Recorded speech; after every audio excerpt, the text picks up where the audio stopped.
Hi gems, and welcome back to my YouTube channel. My name is Catherine Morgan and it's your favorite financial liaison here. Today I am going to tell you about 5 ways that credit card companies or creditors keep you in debt. So let's go ahead and get started in this video.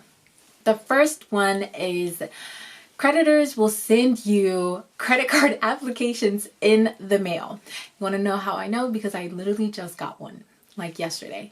And I would have to say I get one at least once a month. At the minimum, at least once a month. Or sometimes I get them every 2 weeks.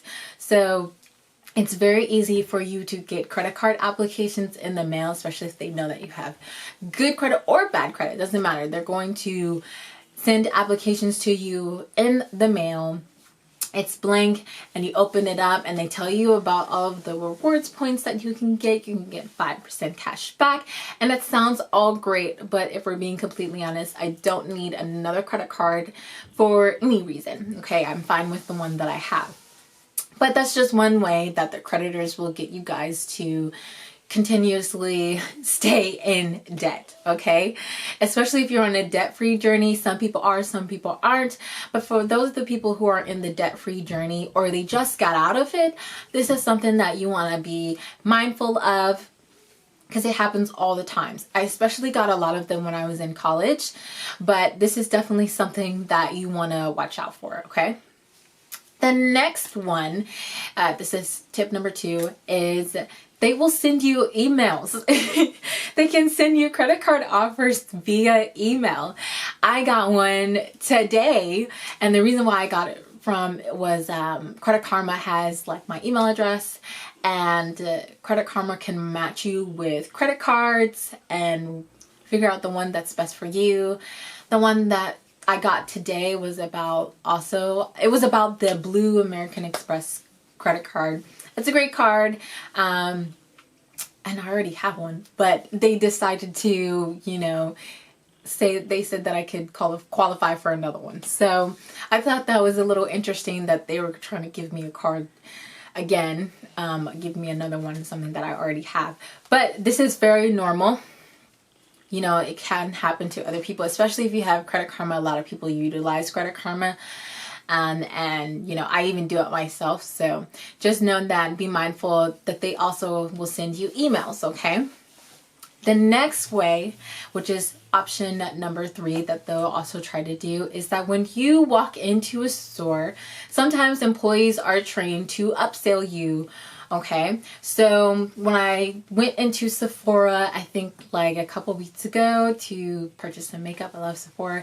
It's a place that I frequently shop, and they know that they can keep track of your transactions. So they might offer you a rewards point. So the cashier asked me, would I like an awards card? That's what they call it. They call it an awards card. Like, they want you to know that we see that you shop here a lot. So why don't we give you something that we think is beneficial, such as an awards card? But really, it's just a store credit card, and it probably has like 20% in APR. So I don't need it. I didn't want it, and I said no. I declined, okay? They do that with all stores now. It's not just Sephora. They do that with, Target. Target has their own card. Target is a place that I shop at a lot. And, they have cards all over the place. It doesn't matter. It's just a place wherever you normally shop, whether it's at the mall or it's, at a boutique or whatever.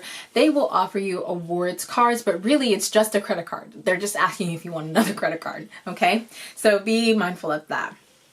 The next one, which is number 4, is websites can offer you flex pay or quad pay. So what I mean by that is you're online shopping.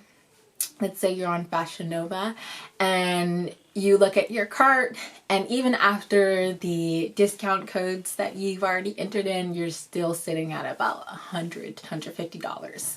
Okay, very easy to spend that, especially online and at Fashion Nova. You get a couple things, you might get some pants or a dress or whatever, and you're preparing for an occasion, and you see the option where it says that, do you want to do the quad pay?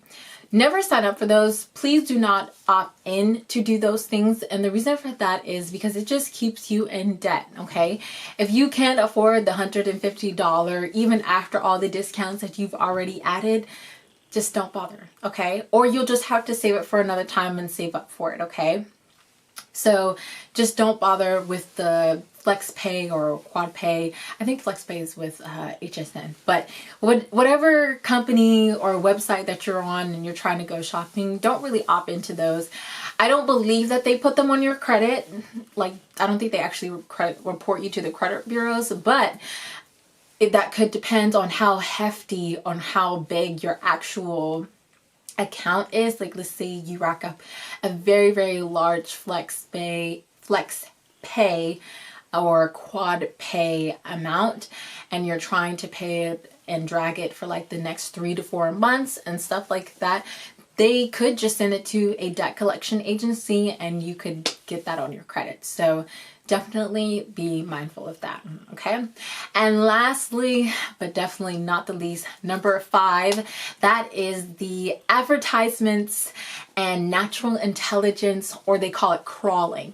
So when you get on a website, they usually ask you if you will accept the cookies.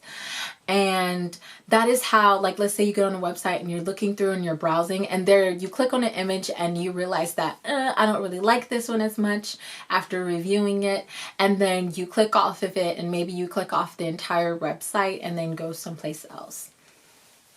A week later, you see that same thing that you had looked at that you didn't buy, and then you're like, well, how did they know? I was like, I don't remember, I didn't buy it, so why are they asking me if I want it? Well, that's because it's called natural intelligence, crawling, whatever, what have you. And that's another way they can get you to buy more things. You know, it's marketing. That's another way that they can get you to buy more things, even though you just said last week that you wasn't going to get it. So please be mindful of that one. So these are 5 tips that I want you guys to be aware of. These are very, I guess some of them are sneaky, some of them are not sneaky, but these are just very subtle ways that creditors can get you to sign up for new things. And I just want you guys to be aware of it, especially if you are very diligent in your debt-free journey, okay? So I do hope that you guys have enjoyed this video. Always remember, shine bright, my beautiful gems. And don't forget to like, comment, and subscribe. And I can't wait to see you guys in another video. Bye.